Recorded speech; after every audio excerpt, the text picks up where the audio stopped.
Hey everybody, welcome to Flow Radio. I'm Dr. Michael Mannino. I'm the Chief Science Officer here at Flow Research Collective. And joining me is our Executive Director, best-selling author, Steven Kotler. We're thrilled to have our distinguished guest, Dr. John Kounios, today, a professor of psychological and brain sciences at Drexel University in Philadelphia, and a renowned cognitive neuroscientist. His research on insight, creativity, problem solving, memory, and aging has deeply influenced us at the Flow Research Collective. He co-authored several international bestsellers, The Eureka Factor, Aha Moments, Creative Insight, and the Brain. In his recent paper in Neuropsychologia, Dr. Kounios and his team explored the neural mechanisms of the creative flow state during jazz improvisation, which we'll get into today. We'll discuss their fascinating findings on flow and creativity in our conversation. Steven, I know how much John's work has influenced you and a lot of your work in bringing flow and neuroscience to the forefront, especially in academia and research. Can you kick us off with some of how that influence has impacted your work? Yeah, I have to say, tied with Csikszentmihalyi's creativity for the best book ever on creativity is the Eureka Factor, first off. And as a practical playbook for creativity and for optimizing the brain to maximize creativity, I still think it's the Bible on that topic. And I think the supporting research, it's just cool. You went at the aha insight. Everybody else was fumbling around with dual process theory and a whole bunch of theories, and you just went after the core neurobiology, and we learned so much from that research and what it's built out. And I believe the cingulate cortex is now probably my favorite part of the brain, thanks to you. among many other things. As a way to kick us off, if I can ask a first question, and I know it probably makes sense to start with creativity and insight and work our way into flow, but I'm actually going to go backwards. I'm going to ask you a question about your latest paper on flow, because there's a core question at the center of that paper. You were looking at two different really interesting theories about flow and why creativity gets amplified in flow. And so I wanted you to start with maybe talk a little bit about that question and where did it come from for you guys and the team that went after it. Okay, so first of all, I have to credit my team, the team of graduate students led by David Rosen, who's now a postdoc at the Psychedelic Research Center at Johns Hopkins, and Young-Tek Oh and Christine Chesbro, who are both postdocs right now. So they were my grad students at the time when we collected the data. And I come to this from creativity research. I had never done any flow research before, but David Rosen is really into flow. And he said, we have to, build flow into this project, which was actually the experiment itself was part of his doctoral dissertation research. And I said, okay, fine. I didn't know that much about flow at the time. So we ran the experiment and we published another paper on creativity based on the data. And then Dave said, well, we got to, figure out the flow data and do this. So I started looking at the flow research, the literature, which goes back decades. And, I'm a cranky old experimental psychologist, right? So nothing is precise enough. Nothing is rigorous enough. I'm one of these old, cranky researchers who just are never satisfied with things. So I looked at this body of research, and there's a lot of good stuff in there, but any one paper, you look at it and, there's this wrong in this paper, this wrong in this paper, that wrong in that paper. It's just nothing was ever right. So it was hard to compare one paper to another because, or to sort of bring them all together, because all of them made me kind of uncomfortable in one way or another. As a good scientist. Yeah. And I mean, Michael, I'd just like to point out that includes our papers on flow, too. No, that we're going to get that. Well, it includes my papers. I'm not happy with any of my papers. I mean, so have you ever heard the expression Dust Bowl empiricism? So in experimental psychology, The Midwestern schools in the old days, and I went to graduate school at University of Michigan, they were famed for picky, empirical, really uncompromising research. No one's ever satisfied with anything. And I come out of that tradition. So I looked at this literature, coming to it from the outside as a creativity researcher, and thinking, what can we make of this? I mean, how do we put this all together? I mean, all of these interesting ideas, interesting data, but it didn't connect or congeal for me. So, we read these papers and just thought about it and looked at our data and came to the conclusion we had to extract from these data a question, something grounded in neuroscience and in good cognitive neuroscience, a question that we could interrogate the data set about for a paper. And one of the unique things about this data set is the role of expertise. So just to summarize, we used jazz musicians of varying levels of expertise. These were jazz guitarists, 32 of them. And they ranged in expertise as measured by the number of public gigs they've given, public performances. And they range from, just a handful of gigs up through people who have given hundreds, if not thousands of performances over decades. So we're talking a really broad range of experience. And we had these guitarists improvise to chord sequences and rhythms that we provided while we recorded their EEG, their electroencephalograms. And that's a real challenge because EEG, when you measure EEG, most of what you're recording is not the brain activity. Most of it is noise, electrical noise from the muscles, the eye blinks, swallowing, the jaw tightening, and all of this other stuff, skin potentials from sweat. And when a person's actually moving, playing the guitar, there's even more of that. So we had to really work with the musicians. We showed them their EEG while they were playing and said, look, this is junk, this is noise, sort of calm down a little bit. You don't have to be tightening your face and doing all these things. Just relax your muscles and don't move any more than you need to. And then we use the very latest high-tech algorithms for cleaning the remaining electrical noise out of it to leave the EEG there. And it was a real challenge to do that. And we looked at, we correlated the EEGs for these performances with creativity and with flow states in the following way. One was that we had subjects, these performers, for each of their performances, each of their improvisations, rate the intensity of their flow experience using a questionnaire. We also had expert judges rate the creativity of their performances from recordings. So we had those objective ratings, and we had them self-rate their creativity. And we looked at the brain areas that correspond to high versus low creativity, high versus low flow. And we use the latest algorithms for localizing in the brain where these signals are coming from, these signals that we measure with electrodes on the scalp. And the question we posed is, what is flow? And is it a state of, as some writers talk about it, a state of heightened hyperfocus, enhanced attention, greater cognitive control that will cut out distractions and interference and internal noise? Or is it the opposite? Is it a matter of relaxing control, letting go of control so that inner processes can sort of take over? And what would be those inner processes? Well, in the expert musicians, they've been doing this for so long that they become automatic at it. When they start improvising, they don't think about it. They just start playing, and it happens.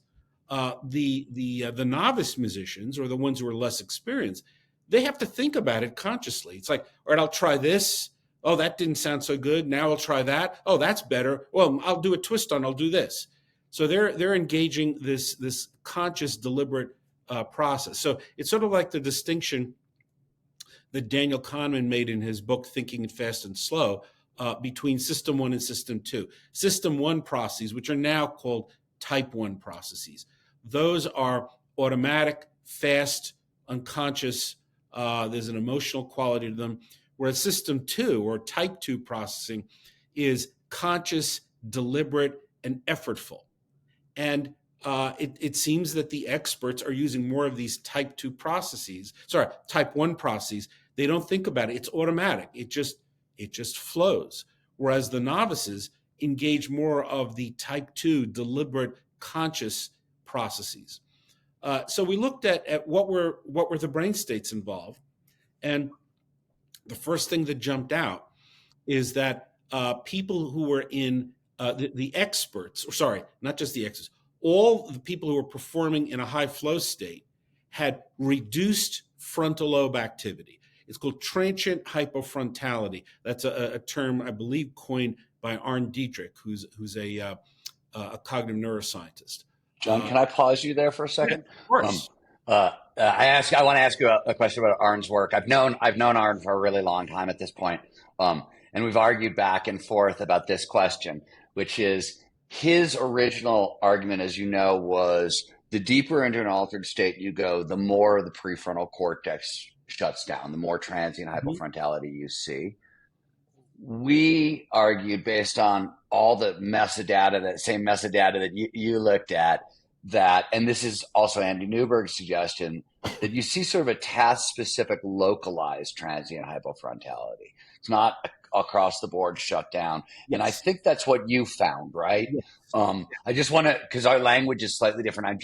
It's a sort of a clarification. I want to make sure that we're looking at the same thing and I'm not misinterpreting the data. This distinction between global and local shutdown of brain of the cortex. Yes. We found this decrease in brain activity in bilaterally, both sides, in the superior frontal gyrus, which is not actually sort of a part of sort of the classically defined executive control system. It's involved in aspects of working memory and also even in terms of self-awareness, interestingly enough. But I think it probably, with future research, I think it'll probably end up being more complicated than that, because I have a hypothesis that, you could be in the state of transient hypofrontality, or you can be in a state of ramped up cognitive control. I believe that it takes cognitive control to change states. So you need sort of this initial effort to get into a state of transient hypofrontality. Super geeky question about that. Is that going to require the activation of the salience network at the front end?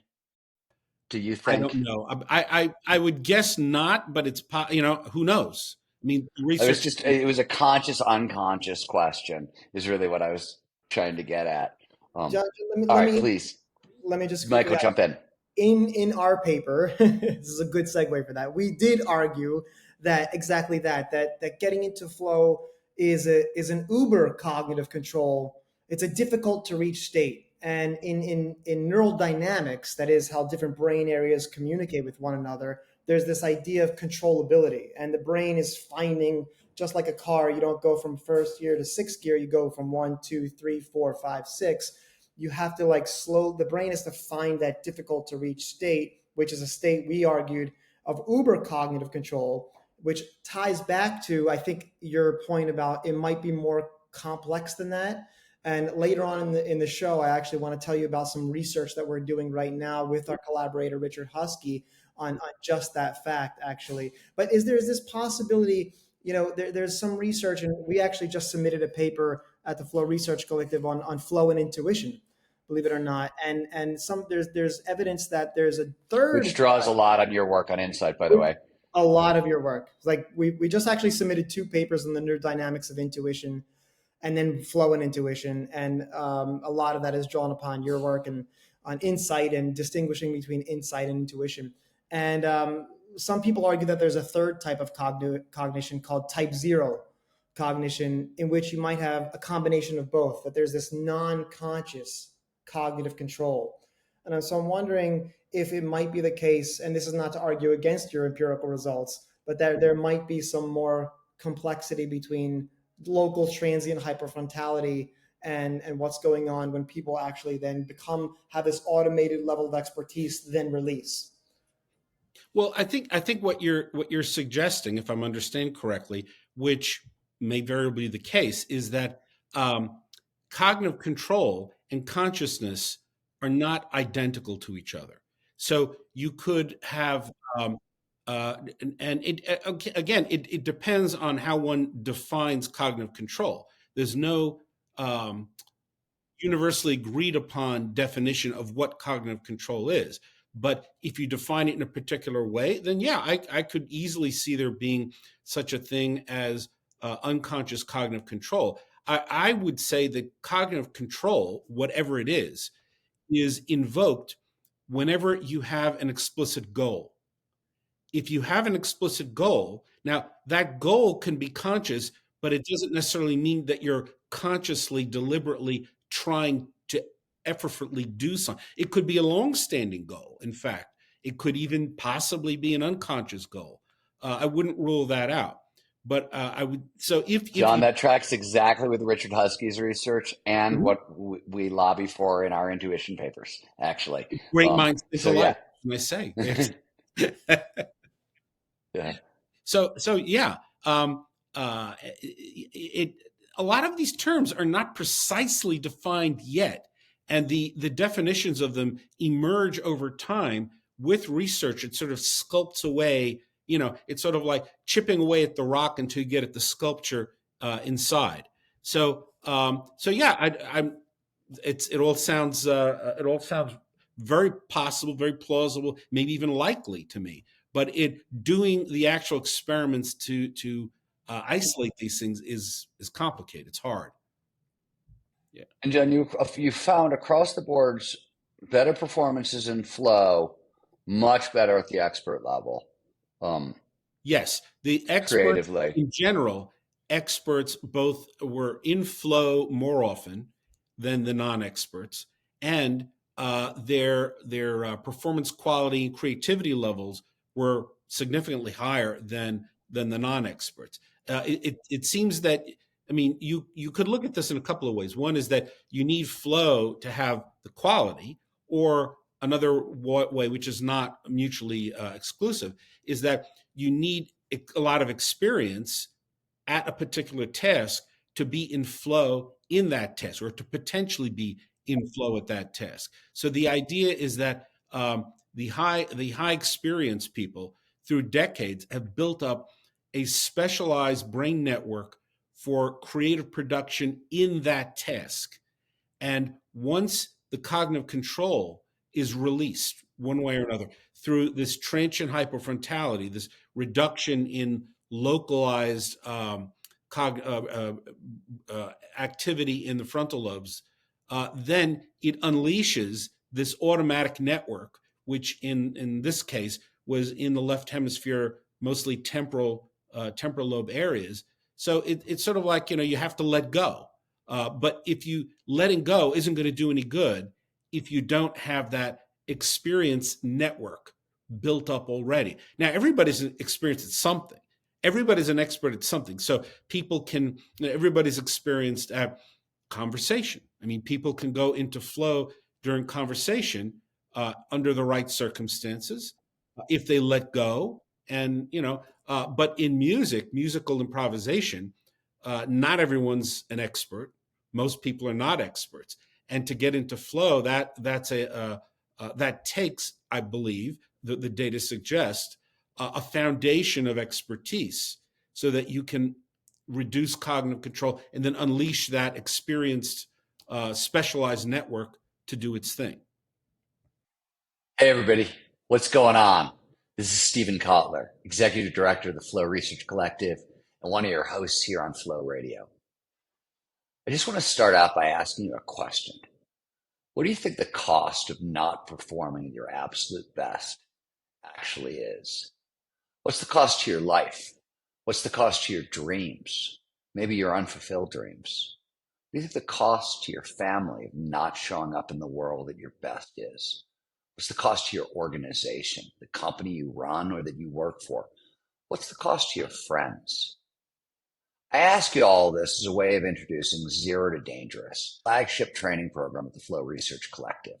This is the same training we used with everybody from companies like Meta, Accenture, Audi, Bain Capital, all the way to the U.S. Air Force and the San Francisco Police Department. Navy SEALs have taken this course. NBA coaches have taken this course, and everybody in between. Literally everybody. We train people in 130 countries. We train people in over 28 industries. Our training is award-winning, and it is definitely successful. On the back end of Zero to Dangerous, our customers see a marked increase in the amount of flow in their lives. Flow, that's the optimal state of peak performance. It's the reason you're tuned into Flow Radio. Our customers see a 70 to 80% boost in the amount of flow in their lives. Peak performance moves from something reserved for very special occasions to a regular part of their day-to-day experience. And as flow increases, people see focus, motivation, productivity, creative problem solving. They all start to soar. Simultaneously, our customers see a marked decrease in anxiety and stress and burnout. So if you're interested in harnessing flow to amplify focus, motivation, and productivity, to fire up the fire in your belly, to get you really chasing your dreams, to offer the best you have to the world, you should check out Zero to Dangerous. It might be the right program for you. Just might be time to take everything to the next level. Check out the link below.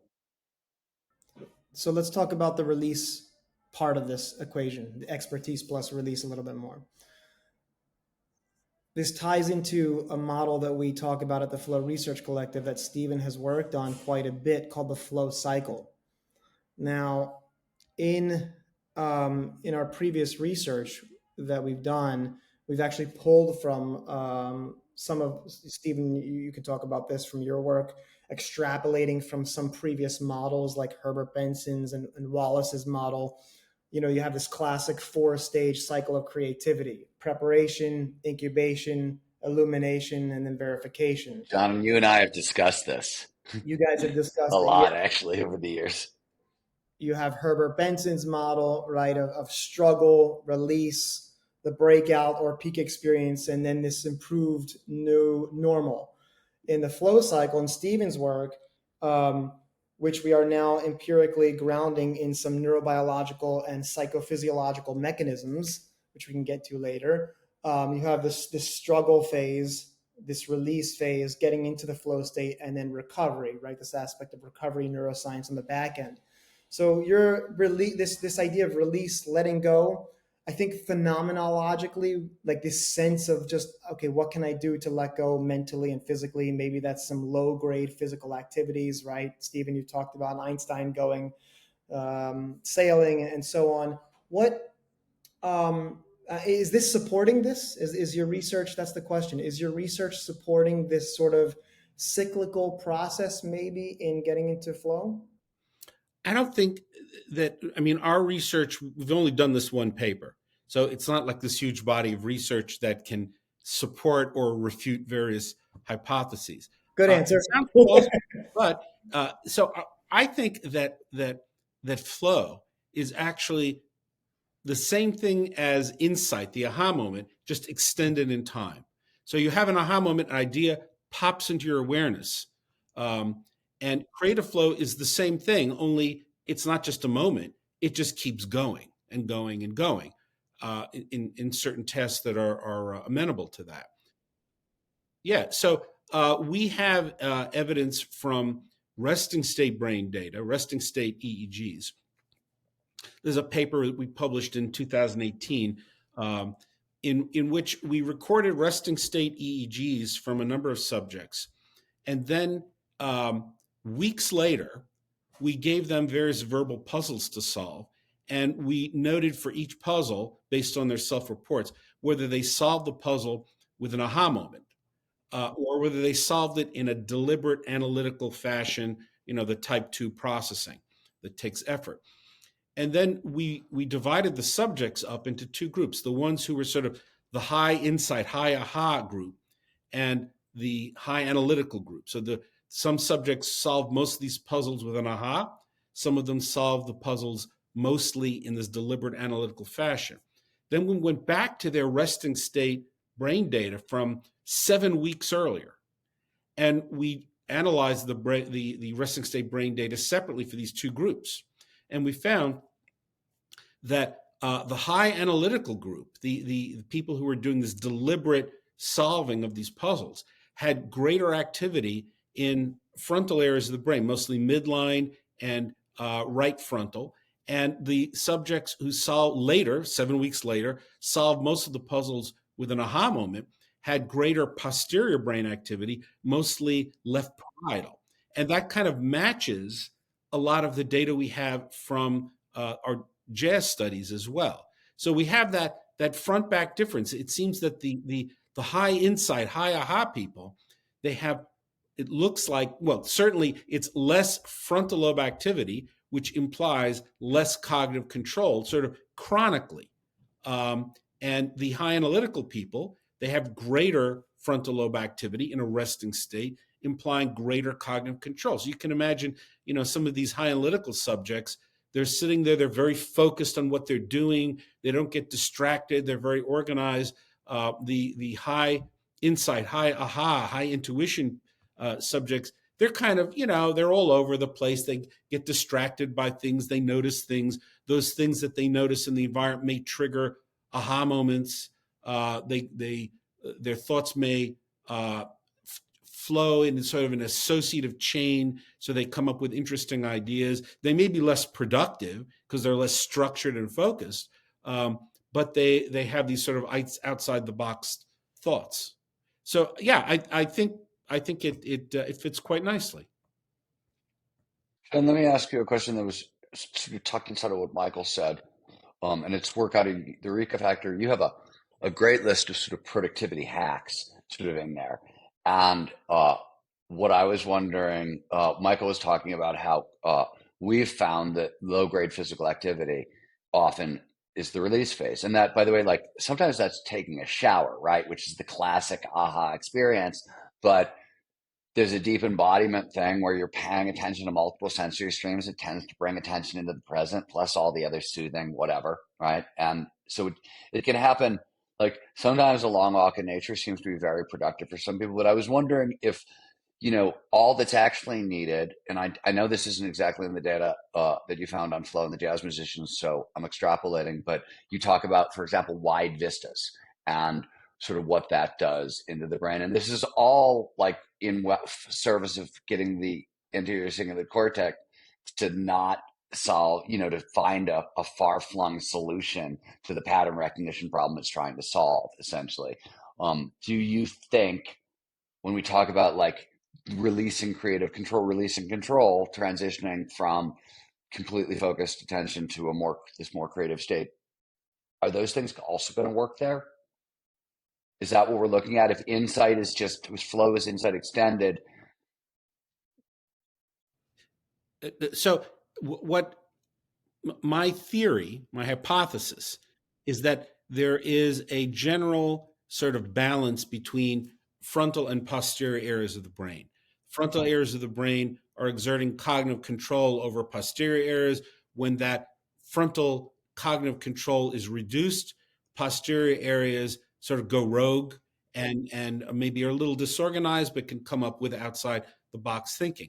I think that there also seems to be part of that front back axis is the degree of attentional focus. So if you go out and you look at wide vistas, for example, that if it's part of that axis, it all goes together. So more posterior activity, less frontal activity, that would be expanded attention, wide attention.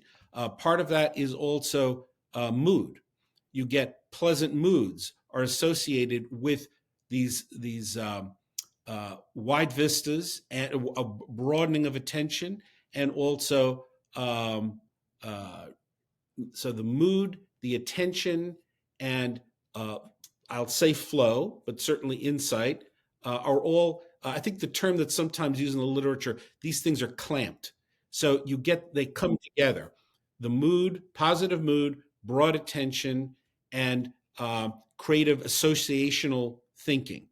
And the other end of that would be cognitive control, negative mood, especially anxiety, and narrowed attention and greater organization and focus of behavior.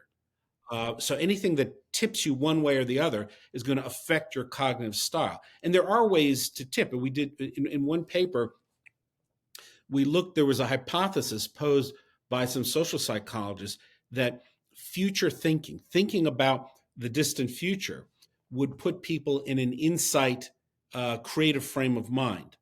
And we weren't entirely convinced by that paper. So we did our own, I think, better controlled, more rigorous experiment. And we actually found the opposite. When you think about the distant future, that puts you in an analytical framework. It primes you to think analytically. So we had subjects write about, for 5 or 10 minutes, write about scenarios in the distant future or scenarios in the immediate future, next week. And we found that, then we gave them puzzles to solve. And we found that thinking about the distant future, 10 years in the future, put them in an analytical frame of mind. They were solving more puzzles analytically. And that lasted 20 to 30 minutes, that priming. Whereas thinking about the immediate future primed people to think insightfully. And again, it lasted 20 to 30 minutes. So it's all part of, I believe, the same front-back axis of activity so all of those factors, mood, attention, style of thought, they're clamped. They go together. So, all right, that's amazing. Super interesting. Okay, another question for you, John.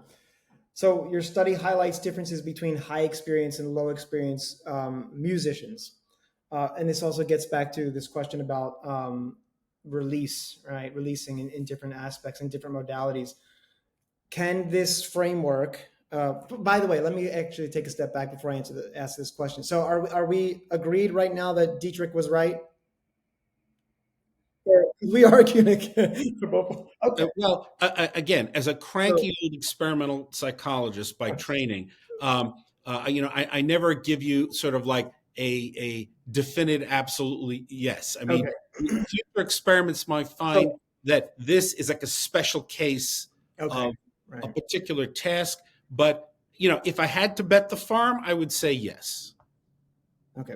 If you forced me to. We have, so I have two questions actually. One is segued from this part of the conversation here. So we are about to, at Flow Research Collective, in collaboration with Richard Husky and some other folks, Scott Kelso, submit a paper. We analyzed some of Richard's data, and I don't want to say too much about this because it's not yet peer reviewed and it's just about to be submitted. So, but we analyzed some of Richard's data, doing a task on some of his fMRI data, and Michael, let me back this up for those people who aren't familiar with Richard's experiment. He was looking at video game players in Flow and using fMRI to look at what was going on, and specifically focused at the neural dynamical level of the brain, so networks of brain activity.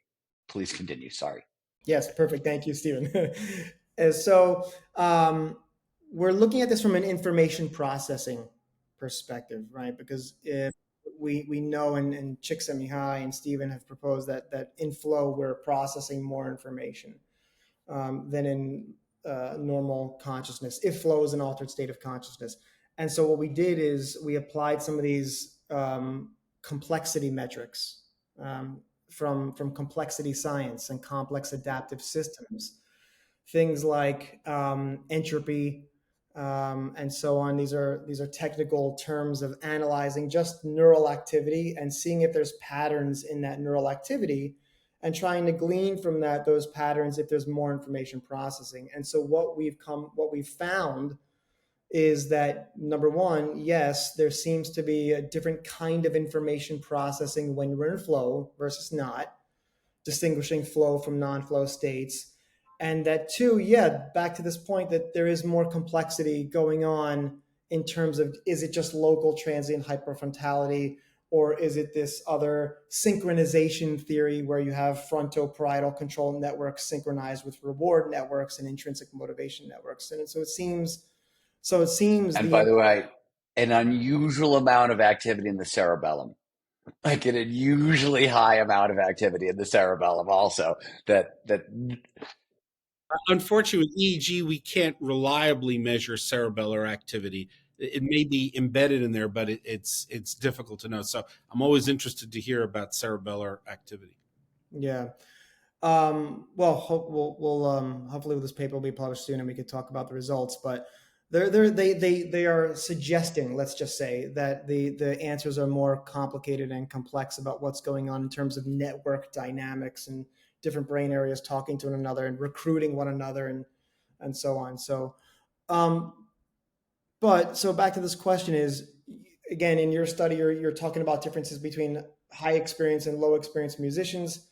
How can your understanding be applied to enhance learning and creativity and flow in other fields other than jazz improvisation? So this gets to like this idea of what are some of the limitations, future directions of your work, and do you think these results can be extrapolated in an applied sense, and to other maybe even like non-creative aspects of flow, that we can get into flow in other situations? Okay, well, that's a whole bunch of questions right there. Yeah. Okay. Hopefully, I can keep them all in short-term memory. Okay. I'll repeat. So, all right. First caveat: our study is about creative flow, which may or may not have differences to flow in other situations. So, flow in running, flow in gardening, flow in anything. Those would be relatively non-creative, although people doing gardening might disagree with that. But there certainly are non-creative tests in which you can get into flow, and that could be something like adding up numbers. You could get into that, and it's kind of boring for most people, but that is possible. So we were looking at creative flows specifically. So do our results generalize to non-creative flow tests? I think so. That's my hypothesis, but I don't have any hard evidence for that yet. We'd have to look in some other tests.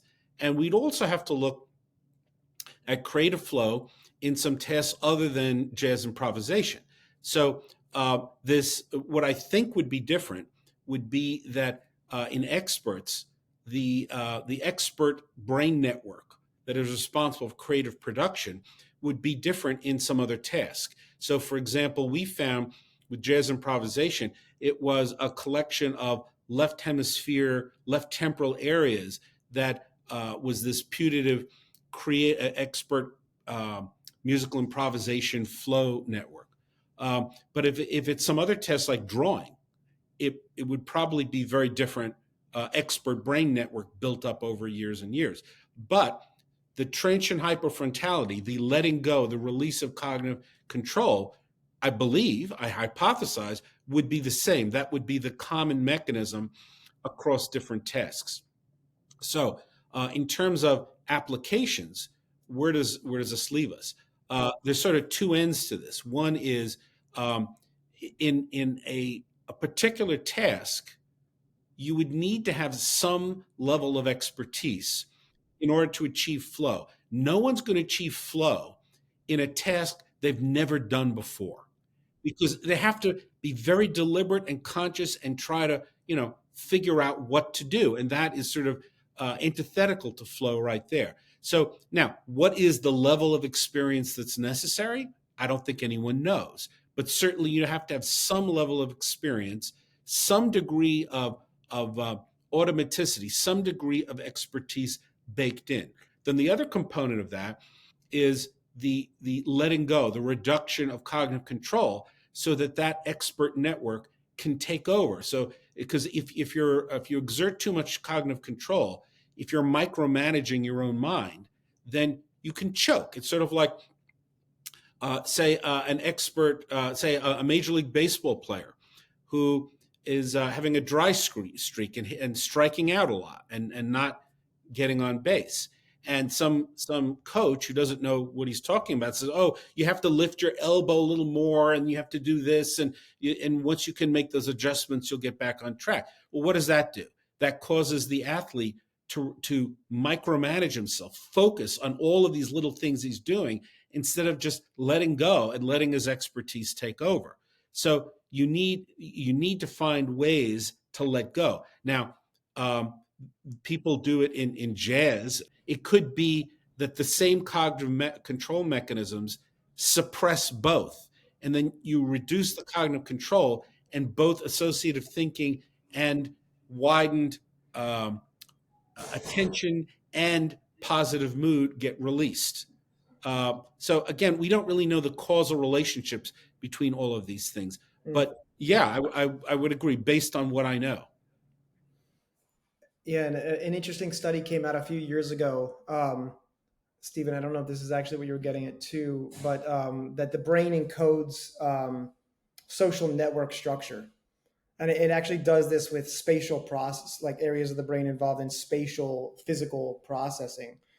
So it uses those areas of the brain to actually encode social relationships in like a social network structure. So there's like this deep embodied. That's the dominance of the hippocampus as a map-making structure, which is probably not the best place to end our podcast, but Probably not. But here's a good place to end it possibly. John, a little bit more of an applied question, right? So what sort of, and you did write about this in your book, but maybe just based on this recent research, what practical advice could you give to some of our listeners for achieving flow states in their work and their hobbies, usually very creative, obviously some possibly not, but what hacks, I use that word very cautiously.